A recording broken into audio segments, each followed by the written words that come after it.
il y a des fonds or pour plein de raisons. L'or, c'est la lumière de Dieu, vous voyez, c'est dans le jour. Et puis surtout parce qu'on ne sait pas faire la perspective, parce qu'on sait surtout faire des figures un peu hiératiques que vous voyez, et qui sont un peu naïves, on pourrait dire. Donc qu'est-ce que je vois? Je vois qu'en effet, au début, il y a des fonds or. Et en général, dans les musées, c'est les salles que vous passez. On dit, attends, on va passer les fonds or. Souvent, on n'aime pas. Et on va directement là où c'est. C'est vrai, en général, je comprends. Je comprends. C'était mon cas aussi. Donc là, peut-être, on va aller de plus près. Regarde de plus près. Et de plus près, c'est quand même dire que c'est pas de la merde, ces fonds or, vous voyez. C'est Giotto, là, c'est Giotto. C'est Giotto. Et là, tu vois, Giotto, je vais rentrer dedans. Alors, c'est intéressant parce qu'on avait toute une époque, là, c'était carrément le Trecento, c'est le XIVe siècle. Là, je sors un tableau, et là, je mets ma main, hop, et je vais chercher le détail. Vas-y, va chercher le détail. Va chercher le détail, là. Ah oui, et là, je crois qu'on va pouvoir le voir juste avec mes commentaires. Regarde le détail. Après, on va le faire tout en musique. C'est quand même dingue, vous voyez, c'est très très joli ça. C'est très joli les filles qui soufflent et tout ça. Donc on se dit d'accord, c'est hiératique, d'accord, c'est pas encore ça. Mais ça a quand même énormément de charme. Mets-le en musique, vas-y.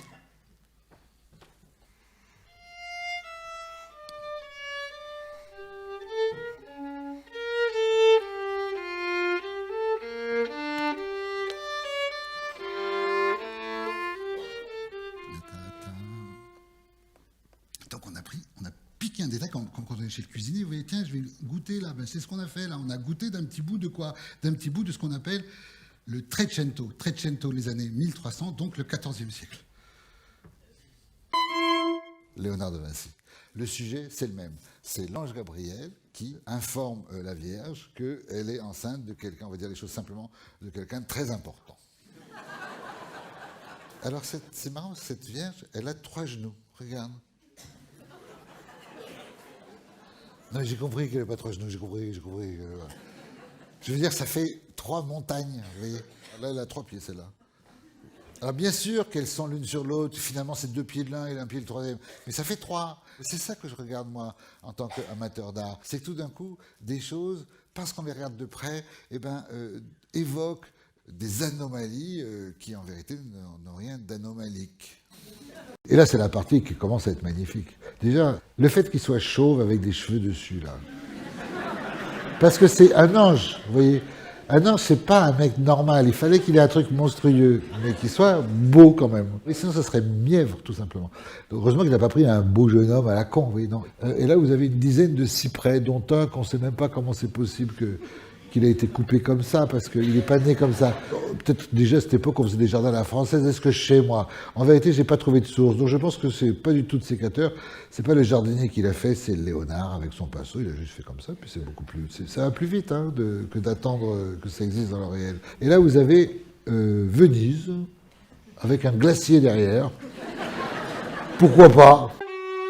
J'aime pas trop le visage de Jésus, il est un peu bouffi. C'est un petit peu un défaut que j'aurais dire au tableau. Bon, c'est personnel, c'est personnel. Remonte le tableau en entier.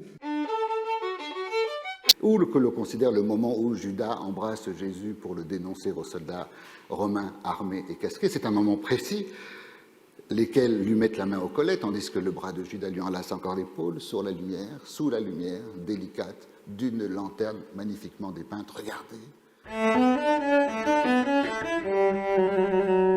Et derrière les hurlements de ses apôtres.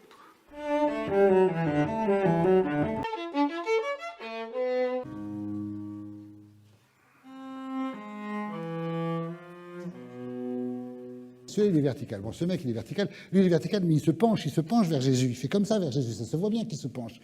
Mais alors Jésus, il s'est tellement penché vers Jésus, que Jésus, il est ultra penché. Parce que vous avez vu où sont ses mains, Jésus. Quand j'ai découvert là, mon cœur a basculé. Regardez les mains où elles sont.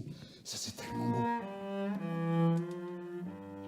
Et même, on peut voir un gros plan des mains, même en se mettant un peu de musique, pourquoi pas.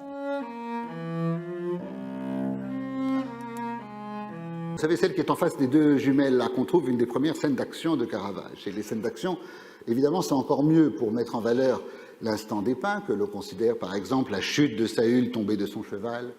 C'est une scène d'action, et il n'y en a pas beaucoup au XVIIe siècle, en tous les cas à cette époque-là, qui causera sa future conversion. Plus la scène est violente et plus spectaculaire est le moment évoqué qui devient celui d'un instant sous le sabre tranchant de Judith qui sauve son peuple, comme vous le savez, en décapitant le général de l'armée ennemie, ou encore sous le couteau d'Abraham sur le point d'égorger son fils, musique. Mais arrêté in extremis par un ange du Seigneur. Tous les détails du tableau, vous voyez, convergent en même temps.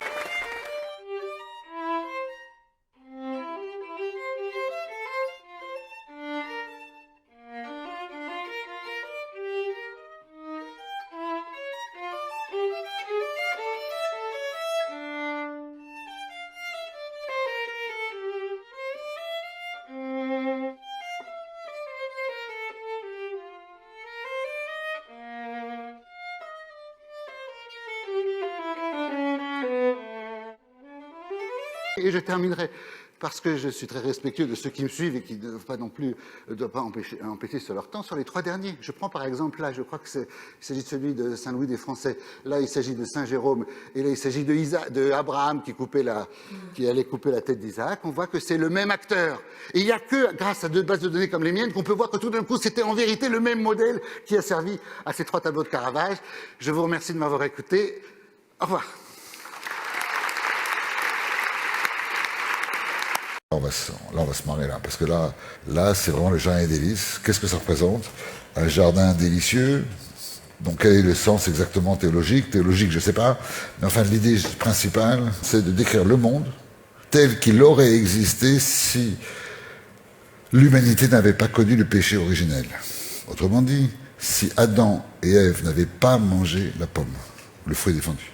Autrement dit encore, s'ils avaient mangé la pomme, et que ça leur aurait rien fait du tout. J'ai mangé la pomme, ça me fait rien. Et du coup, on serait dans un monde, j'ai bien dit on serait, dans lequel, en gros, tout le monde n'aurait rien d'autre à faire que de s'amuser, puisque c'est fini, il n'y aurait plus de travail. Hein. Il n'y a plus obligé de travailler, plus obligé de faire des efforts, même à la limite, je crois qu'on vieillit pas d'ailleurs. Tout va très bien, on n'a plus qu'un truc, se divertir, croître et multiplier, voilà, c'est tout. Et d'ailleurs, c'est ce qu'ils font là. Et ça va alterner entre un amour un peu courtois et un amour un peu plus salace. Et ils se réfugient tous dans un endroit où on pourrait être tranquille pour pas être vu des autres. Ok? Ils sont peut-être pas pudiques, mais enfin ils sont timides quand même. Hein. Tu continues. Et puis on va voir que ils font des parades amoureuses. Ils savent pas trop quoi faire d'autre d'ailleurs. C'est vous dire parfois la timidité des hommes jusqu'où elle va, vous voyez. C'est plus, ça leur demande moins de courage, si vous voulez, de faire des trucs absurdes comme ça, qui quand même, c'est un peu un effort quand même à faire. Bon. Que de dire bonjour, je m'appelle Jean-Jacques, on pourrait prendre un verre ce soir. Et ça, tout d'un coup, ça les remplit de honte. Les hommes sont d'une lâcheté en ce moment.